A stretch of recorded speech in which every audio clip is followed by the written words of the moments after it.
Hello friends, welcome back to my YouTube channel. आज फिर एक बार आप सभी के लिए SGPGI Lucknow target MCQs question लेकर आए हैं। अगर आपने हमारे पिछले वीडियो नहीं देखे हैं तो आप हमारे प्लेलिस्ट पर जाकर MCQ सीरीज पर जाके वहां से आप सारी वीडियो चेकआउट कर सकते हैं। अगर आप हमारे चैनल पर नए हो तो चैनल को लाइक सब्सक्राइब अवश्य करें एवं वीडियो को अपने दोस्तों के साथ शेयर करें। तो चलिए वीडियो स्टार्ट करते हैं। फर्स्ट क्वेश्चन है आपका,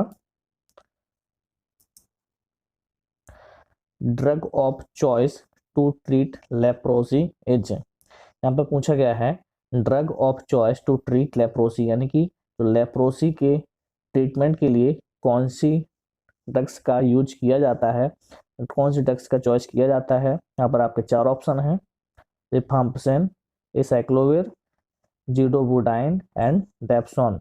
तो फ्रेंड्स इसका राइट आंसर है डेप्सोन। डेप्सोन का यूज किया जाता है किसमें, ट्रीट लेप्रोसी में। बढ़ चलते हैं नेक्स्ट क्वेश्चन की ओर।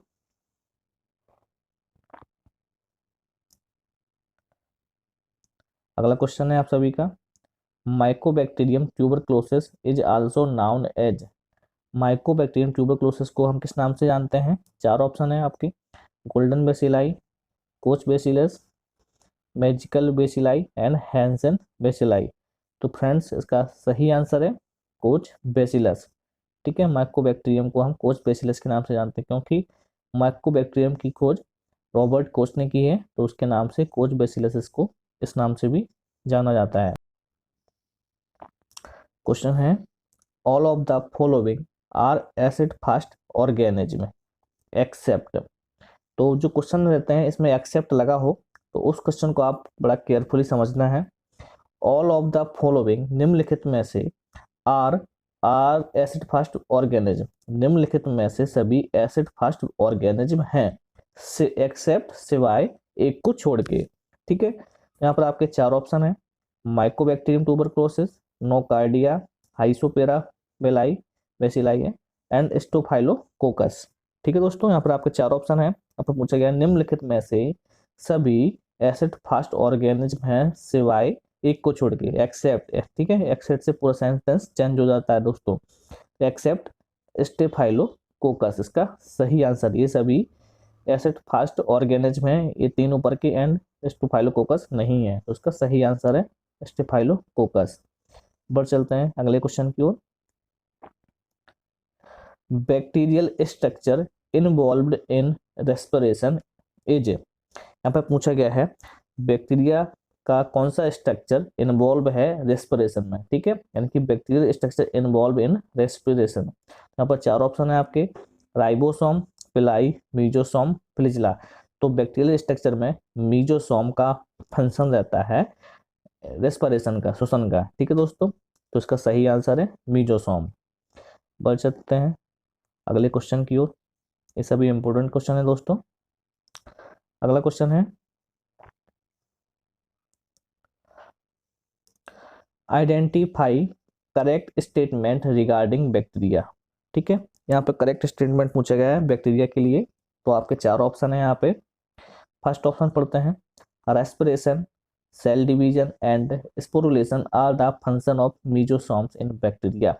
तो दोस्तों ये फर्स्ट वाला जो स्टेटमेंट है बैक्टीरिया के लिए वो सही है।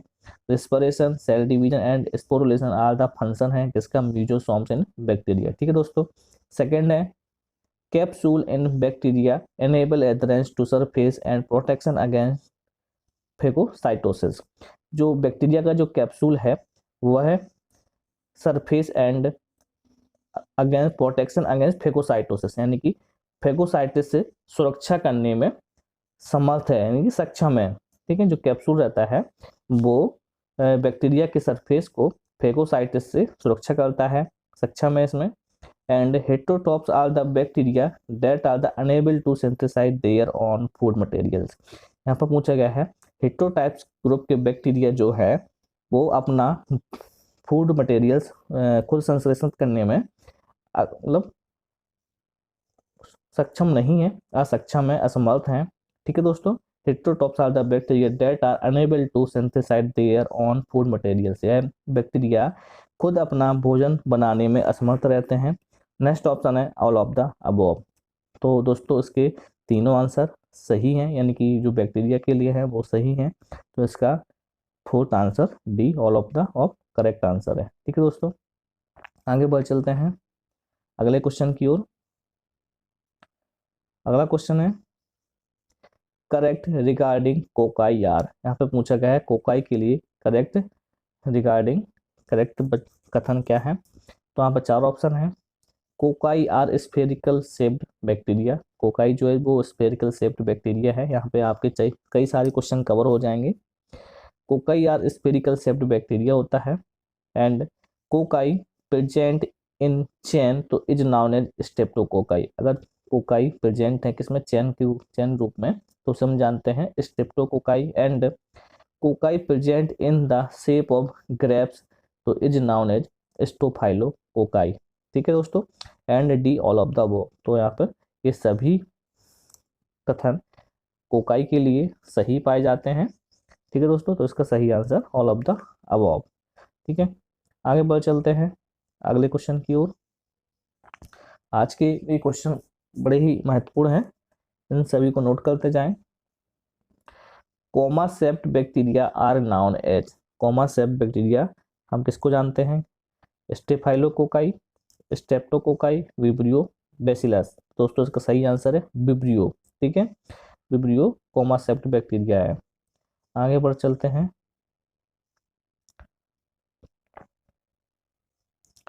नेक्स्ट क्वेश्चन है which of the following is most resistant to sterilization. इसमें से पूछा कि निम्नलिखित में से कौन मोस्ट रेसिस्टेंट है स्टेलाइजेशन के लिए। चार option tubercle bacilli, virus, spores and prions. दोस्तों इसका सही आंसर है प्रियॉन्स मोस्ट रेसिस्टेंट होते हैं किसके लिए, स्टेलाइजेशन के लिए।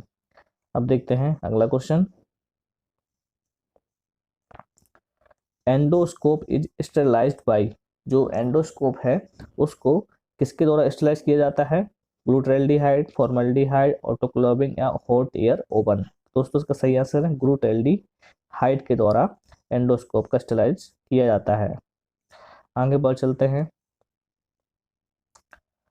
Next question recommended transport medium for stool specimen suspected a contain vibrio cholerae as. ठीक है, यहाँ पर पूछा गया है कि यहाँ पर किसको रिकमेंड करते हैं, किसके लिए, transport medium for stool specimen के लिए जो कि सस्पेक्टेड है कंटेन विब्रियो कोलेरा से। ठीक है दोस्तों, चार ऑप्शन है आपके, buffered glycerol saline medium and Venkatraman Ramakrishna medium, nutrient broth and blood अगार।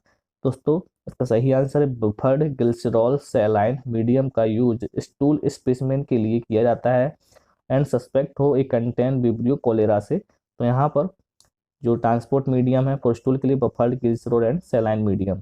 बढ़ चलते हैं अगले क्वेश्चन की ओर। Which is an enriched media. इनमें से कौन इनरिच्ड मीडिया है, selenite, F broth, peptone water, MacConkey agar, chocolate अगार। दोस्तों इसका चार ऑप्शन है यहाँ पे, तो इसका सही आंसर है पेप्टोन बार्टर। ठीक है, peptone water is an enriched media. बढ़ चलते हैं अगले क्वेश्चन की ओर। Which of the following factor does not affect microbial growth. इसमें निम्नलिखित में से कौन अफेक्ट नहीं करता है किसको, माइक्रोबायल ग्रोथ को, माइक्रोबायल ग्रोथ को अफेक्ट नहीं करता है। चार ऑप्शन है यहाँ पे, मॉइस्चर, डिसइंफेक्शन, डार्कनेस, टेम्परेचर। दोस्तों मॉइस्चर इफेक्ट करता है, डिसइंफेक्शन भी इफेक्ट करेगा एंड टेम्परेचर का भी प्रभाव पड़ता है माइक्रोबायल ग्रोथ पे। तो इसका सही आंसर है डार्कनेस। ठीक है दोस्तों, डार्कनेस इसका सही आंसर है क्योंकि इसका कोई इफेक्ट नहीं पड़ता है माइक्रोबायल ग्रोथ में। आगे बढ़ चलते हैं नेक्स्ट क्वेश्चन की ओर। अगला क्वेश्चन है आप सभी का, agar concentration required to prepare nutrient agar. Agar concentration required कितनी आवश्यकता होती है, अगार कंसंट्रेशन किसके लिए, न्यूट्रेंट अगार के लिए। यहाँ पर आपके चार ऑप्शन है, 1 से 2%, 4 to 6%, 0.25 से 0.5% एंड 0.5 से 1%। दोस्तों अगार कंसंट्रेशन की यहाँ पे 1 से 2% की आवश्यकता पड़ती है, तो उसका सही आंसर है। आगे बढ़ चलते हैं अगले क्वेश्चन की ओर। अगला क्वेश्चन है आपका, HIV इज ए यहाँ पे HIV क्या है, retrovirus, DNA virus, fungus and bacteria. दोस्तों ये क्वेश्चन काफी बार पूछा जाता है, तो इसका सही आंसर है HIV इज रेट्रोवायरस। ठीक है दोस्तों, आगे बढ़ चलते हैं अगले क्वेश्चन की ओर। क्वेश्चन है all of the following are vector borne disease except, यहाँ पर पूछा गया है निम्नलिखित में से कौन वेक्टर बॉर्न डिसीज है सिवाय एक को छोड़ के। एक्सेप्ट लगाए, एक्सेप्ट से पूरा सेंटेंस चेंज हो जाता है दोस्तों। यहाँ पर पूछा गया है are of the following are vector borne disease, निम्नलिखित में से सभी वेक्टर बॉर्न डिसीज है सिवाय एक को छोड़ के, तो कौन सा है यहाँ पर आंसर। यहाँ पर malaria, filaria, rubella, Chagas disease. दोस्तों malaria, filaria and Chagas disease vector borne disease है, केवल रूबेला को छोड़कर, तो इसका राइट आंसर है रूबेला। आगे बढ़ चलते हैं नेक्स्ट क्वेश्चन की ओर। A positive tuberculosis test is indicated by and area of induration of, यहाँ पर पूछा गया है जो ट्यूबरकुलोसिस टेस्ट हम करते हैं मॉन्टॉक्स टेस्ट, तो जो पॉजिटिव एरिया रहता है तो उसका एरिया एवं इंडिकेटेड क्या है, कितना एरिया में वह फैलता है पॉजिटिव। तो यहाँ पर पूछा गया है less than 5 mm in diameter, 6 to 9 mm in diameter, more than 10 mm in diameter and no in direction. तो दोस्तों जब हम पॉजिटिव ट्यूबरकुलोसिस टेस्ट देखते हैं तो वह मोर देन हमें 10 mm इन डायमीटर से ज़्यादा दिखता है और दिखना चाहिए दोस्तों। ठीक है, तो उसका सही आंसर है मोर देन 10 mm इन इंडिकेटर, ठीक है, इन डायमीटर। ठीक है, mm में नापते हैं डायमीटर। आगे बढ़ चलते हैं अगले क्वेश्चन की ओर। अगला क्वेश्चन है आप सभी का diagnostic test used for typhoid fever, यहाँ पर पूछा गया टाइफाइड फीवर के लिए हम कौन सा टेस्ट करते हैं, blood culture, Dick test, Schick test and Widal test. तो आप सभी को पता होगा, तो इसके लिए विडाल टेस्ट हम लगाते हैं टाइफाइड फीवर के लिए। आगे बढ़ चलते हैं अगले क्वेश्चन की ओर। इंपॉर्टेंट क्वेश्चन है दोस्तों ये, diagnostic test used for diphtheria is, diagnostic test कौन सा है डिप्थीरिया के लिए। यहाँ पर 4 option, blood culture, Dick test, Schick test and Widal test. तो दोस्तों इसका सही आंसर है सिक टेस्ट। ठीक है दोस्तों, SCHIC के डिप्थीरिया के लिए हम यह टेस्ट लगाते हैं। ये भी एक प्रकार से जो मॉन्टॉक्स टेस्ट लगाते हैं, जिस तरह से ट्यूबरकुलोसिस हम इंजेक्ट करते हैं, इसी तरह से इसमें एक टॉक्सिन होता है वो इंजेक्ट करते हैं आर्म पे, एंड उसका 24 घंटे बाद हम ड्यूरेशन देखते हैं, पॉजिटिव कंट्रोल पॉजिटिव देखते हैं, नेगेटिव देखते हैं कि क्या रिएक्शन है आर्म पे। तो इस तरह से हम डिप्थीरिया के लिए ये टेस्ट करते हैं, इसको बोलते हैं हम सिक टेस्ट। आगे बढ़ चलते हैं अगले क्वेश्चन की ओर। Diagnostic test used for TB, यहाँ पर पूछा गया है ट्यूबरकुलोसिस के लिए हम कौन सा टेस्ट लगाते हैं। तो आप सभी को पता होगा दोस्तों, यहाँ पर हम मॉन्टेक्स टेस्ट TB के लिए लगाते हैं, तो इसका सही आंसर है मॉन्टेक्स टेस्ट। आगे बढ़ चलते हैं अगले क्वेश्चन की ओर। अगला क्वेश्चन है diagnostic test used for scarlet fever, ये भी इंपॉर्टेंट क्वेश्चन है। यहाँ पर पूछा गया स्कारलेट फीवर के लिए हम कौन सा टेस्ट लगाते हैं। तो आपके 4 ऑप्शन है, Mantoux, Dick, Schick and Widal. तो दोस्तों आपको पता होगा मॉन्टेक्स TB के लिए, तो ये यहाँ से हट गया है। विडाल टाइफाइड के लिए, तो ये भी रिमूव हो गया। आपके पास 2 ऑप्शन है, Dick test and Schick test. तो दोस्तों सिक टेस्ट हम लगाते हैं डिप्थीरिया के लिए, एंड अब बचा आपका डिक टेस्ट, तो इसका सही आंसर है डिक टेस्ट। ठीक है, स्कारलेट फीवर के लिए डिक टेस्ट हम लगाते हैं। ये भी एक प्रकार से जैसे हम मॉन्टेक्स टेस्ट लगाते हैं, इसी तरह से हम डिक एंड सिक टेस्ट दोनों लगाते हैं। आगे बढ़ चलते हैं अगले क्वेश्चन की ओर। क्वेश्चन है आप सभी का diagnostic test used for typhus fever, यहाँ पर ये टाइफाइड फीवर नहीं है, टाइफस फीवर। दोस्तों इस बात का ध्यान रखें, टाइफाइड एंड टाइफस फीवर में दोनों बहुत डिफरेंस है। ठीक है, ये एक प्रकार से बैक्टीरिया के कारण होने वाली डिसीज है। एंड यहाँ पे आपके 4 ऑप्शन है, Mantoux, Dick, Schick and Weil Felix. ठीक है दोस्तों, तो इसका सही आंसर है यहाँ पे वेल फेलिक्स। ठीक है, मॉन्टेक्स TB के लिए, डिक लगाते हैं स्कारलेट फीवर के लिए, एंड सिक लगाते हैं डिप्थीरिया के लिए, और टाइफस फीवर का जो टेस्ट है वो है वेल फेलिक्स। ठीक है, इससे हम टाइफस फीवर का पता करते हैं। आगे बढ़ चलते हैं, इन सभी का आपको ध्यान रखना है, कंफ्यूज ना हो, अच्छे क्वेश्चन है ये। आगे बढ़ चलते हैं next question, route of injecting Schick test toxin and purified protein derivative Mantoux test is, यहाँ पर पूछा गया है रूट पूछा गया है कि हम जो सिक टेस्ट टॉक्सिन के लिए and Mantoux test purified protein derivative होता है। तो यहाँ पे आपके कई सारे क्वेश्चन कवर हो रहे हैं। मॉन्टेक्स टेस्ट में क्या होता है, प्यूरिफाइड प्रोटीन डेरिवेटिव हम इंजेक्ट करते हैं, ठीक है दोस्तों। और सिक टेस्ट टॉक्सिन होता है, तो हम उसको इंजेक्ट करते हैं। तो कहाँ करते हैं, यहाँ पर रूट पूछा गया है इंजेक्ट करने का। तो आपके चार ऑप्शन दोस्तों, फर्स्ट है intravascular, intradermal, intramuscular and subcutaneous. दोस्तों इसका सही आंसर है इंट्राडर्मल, ठीक है दोस्तों। इंट्राडर्मल में हम ये Schick test toxin and Mantoux test के लिए पीपीडी इंजेक्ट करते हैं इंट्राडर्मल में। आगे बढ़ चलते हैं अगले क्वेश्चन की ओर। वीडियो थोड़ा लंबा हो सकता है। नेक्स्ट क्वेश्चन है site for injecting Schick test toxin and purified protein derivative. यहाँ पर पूछा गया साइड पूछा गया, ठीक है, कौन से साइड पे लगाते हैं, कौन से हाथ पे लगाते हैं, किस लोकेशन पे। तो यहाँ पे चार ऑप्शन है, right upper arm, left upper arm, left four arm and right four arm. दोस्तों जो हम इंजेक्ट करते हैं वो लेफ्ट फोर आर्म पे करते हैं, ठीक है दोस्तों, लेफ्ट फोर आर्म पे। तो इसका सही आंसर है। आगे बढ़ चलते हैं अगले क्वेश्चन की ओर।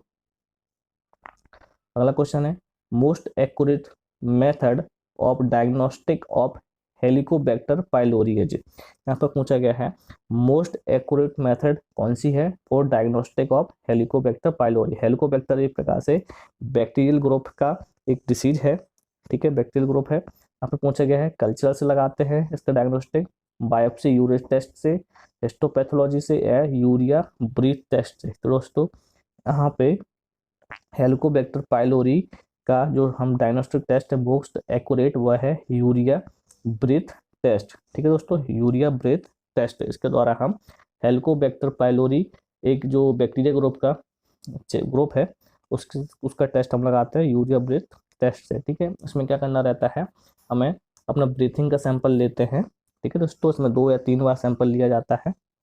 आगे बढ़ चलते हैं अगले क्वेश्चन की ओर। अगला क्वेश्चन है all of the following virus are transmitted by respiratory route except. इसमें से पूछा गया है निम्नलिखित में से सभी वायरस रेस्पिरेटरी के माध्यम से ट्रांसमिटेड होते हैं सिवाय एक को छोड़ के। तो यहाँ पर पूछा गया कौन सा है जो रेस्पिरेटरी के माध्यम से ट्रांसमिटेड नहीं होता है।